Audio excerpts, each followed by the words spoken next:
Hello everyone and welcome to the MB Rundown, our weekly wrap-up of news stories that made the headlines. And there's big news coming your way because starting this week, we are expanding the MB Rundown where we will now include features from other sections of the Manila Bulletin like sports, lifestyle, and entertainment news among the long list of possibilities.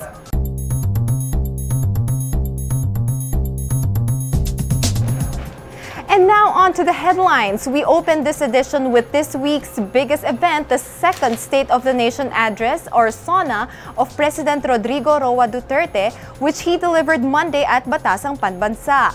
President Duterte did not disappoint with his much-awaited annual report. He gave an insightful, quite passionate, and candid discussion on what his administration has achieved and worked on since last year. In the President's SONA, he talked about a wide variety of topics ranging from the Marawi incident to the war on illegal drugs and his fight against corruption. Also included in the President's SONA is the proposed 3.767 trillion peso national budget for 2018, his appeal to lawmakers to pass the Bangsamoro Basic Law or the BBL, the tax reform bill, and even the so-called Malacanang mouse that is lurking in the palace. President Duterte also explained in his SONA why he imposed martial law in Mindanao and also why he asked for its extension until the end of the year. He also revived the Philippines' call for the United States to return the bells of Balangiga, which are the church bells of Balangiga Samar that were seized by American troops after villagers ambushed their camp on September 28, 1901. After the State of the Nation address, the President broke tradition and protocol when he went outside Batasang Pambansa along with his cabinet members to face the militant groups that are staging a rally outside. We have also compiled highlights from President Duterte's second SONA, so let's watch this. When I took my oath of office a year or so ago, I knew that our country was reeling from a multitude of problems. That day there was euphoria in the air resulting from a successful campaign, and the thought that dominated my being was to make good on my promise to the people to bring change about. Change in government, not a change that is passing, but a change that can survive the test of time. Although I still had to know the magnitude and gravity of the problems, my feeling then was that equipped with the political will embraced by a concerned citizenry, those problems would eventually be bested by us. That is why I have resolved that no matter how long it takes, the fight against illegal drugs will continue because that is the root cause of so much evil and so much suffering. The fight will be unremitting as it will be unrelenting. Despite international and local pressures, the fight will not stop until those who deal in it understand that they have to cease, they have to stop, because the alternative are either jail or hell. Neither will I be mobilized into inaction by the fear that I will commit an act that will expose me to public condemnation or legal prosecution. You harm the children in whose hands the future of this republic is entrusted, and I will hound you to the very gates of hell. Look beyond your biases, your prejudices, your ambition, your political agenda. The search for change will begin and end only when we look into ourselves and find it within. Sad to say, despite all efforts, peace, especially in the island of Mindanao, continues to elude us. But of course, it is not the peace of the dead, but the peace of the living that we seek. Peace flits away like a butterfly when you try to snatch it by the wings. And our pursuit of peace continues. The Battle of Marawi has dealt a terrible blow to our quest for peace, especially now that an alien ideology and a radical shift in purpose have been injected into the local setting. I declared martial law in Mindanao because I believe that that was the fastest way to quell the rebellion at the least cost of lives and properties. Huwag ninyo akong takot-takotin yung preso yung International Court of Justice. Shit, I'm willing to go to prison for the rest of my life. Ang importante sa akin, ginawa ko yung gusto ko.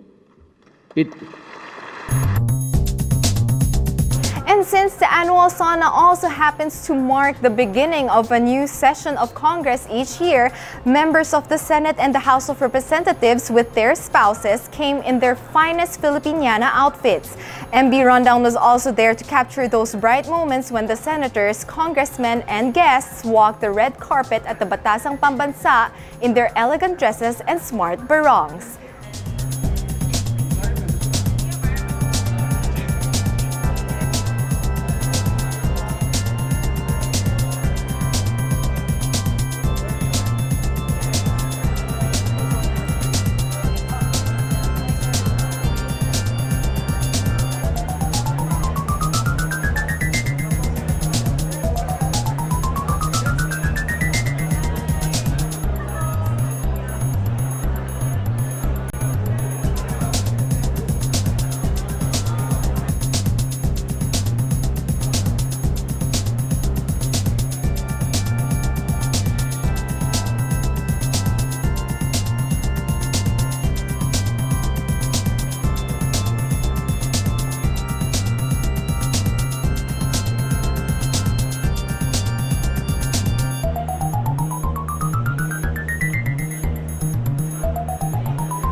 And in other news fronts, we bring to you the latest update on the Marawi crisis.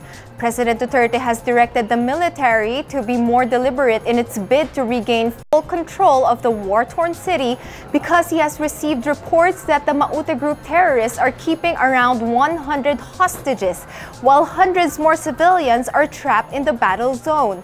The president said it is better for the government forces to wait it out because the safety of the civilians is the primary consideration in the conflict, which has just gone past the 2-month mark. In ordering government forces to stand down, President Duterte said he didn't want the innocent hostages to be slaughtered by the Maute terrorists.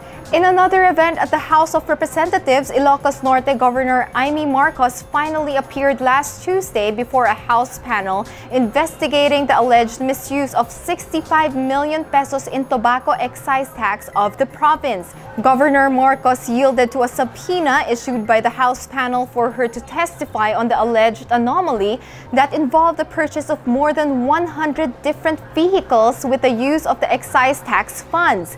Her appearance also led to the release of 6 Ilocos Norte provincial government employees who have been detained at the House of Representatives for contempt since May 29. Governor Marcos herself courted arrest after she refused to honor the subpoena issued by the House panel and stirred more controversy after she commented that the probe was allegedly being fueled by a 100 million peso bribe given to the lawmakers by a rival political party. Now let's move on to what I promised you as this week's expanded version of the MB Rundown, and let's kick it off with sports. While many of you may already know that our Gilas Pilipinas finished 4th in the William Jones Cup that ended last Saturday in Taiwan. Filipino basketball fans were introduced to 28-year-old Filipino-German Christian Standhardinger. The tall and burly banger averaged 11.8 points and 7.4 rebounds per game in the Jones Cup. Standhardinger, whose mother is from Angono, Rizal, was recently added to the Gilas lineup for the FIBA Asia Cup in Lebanon that ran from August 8 to 20 as a team's naturalized player, replacing Andre Blach. While Standhardinger's mother is a Filipina, he wasn't allowed by FIBA rules to be included in the national team outright because he was born in Munich, Germany. Expectations will be high for Standhardinger, who has been described as a player of pure grit and hustle on the hard court. In case you missed it, our Manila Bulletin sports writer Waylon Galvez was able to sit Standhardinger down for a one-on-one interview during one of the breaks in the Jones Cup. And we're bringing that video out again so that we could get to know the next big thing of Philippine basketball. So, how's the experience so far playing for the national team? It's a great experience. I love playing with those guys. We play with a lot of fire and with a lot of will to win, and I really like that, and it really is fun playing with those guys basketball. So many Filipino fans are, really amazed by how you're playing, getting the rebounds, battling with the big guys. Your thoughts about it, that you have so many fans in the Philippines now? Well, I don't know about that, but I'm just trying to give my best every game, and I'm just trying to play as hard as possible. I always play very hard. That's my game of style, the Puso mentality, the fighting spirit, and I try to keep that up so we win as much games as we can.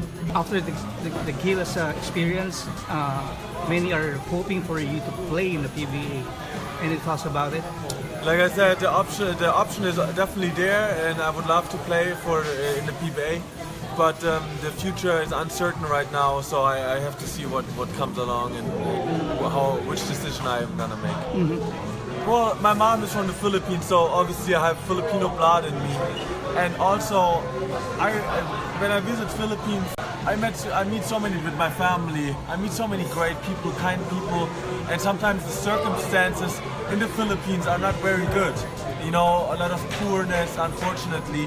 And I think by distracting the people and making sure that a basketball game and the Filipino, the national team, the Gilas win, that makes them happy, and I like that.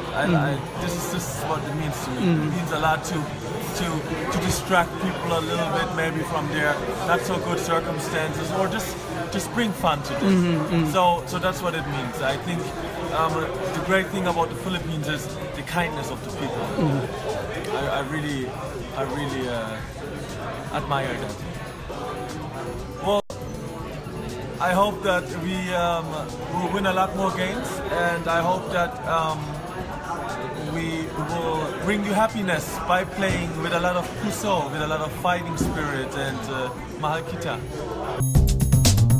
For our last segment on this edition of MB Rundown, fans of Canadian singer Justin Bieber were disappointed after their pop star idol suddenly canceled the remainder of his world tour, saying that he needed a rest after being on the road for 2 years. The 23-year-old Bieber canceled his remaining shows in his Purpose World Tour, which would have included a concert at the Philippine Arena in Bocaue, Bulacan on September 30. Bieber has been on tour for 18 months now and has performed in 150 shows in 6 continents, which may have taken its toll on his health. SM Tickets has already announced that it will start refunding tickets purchased for the Justin Bieber Manila show today, July 28, at 10 a.m. at the Mall of Asia Arena box office.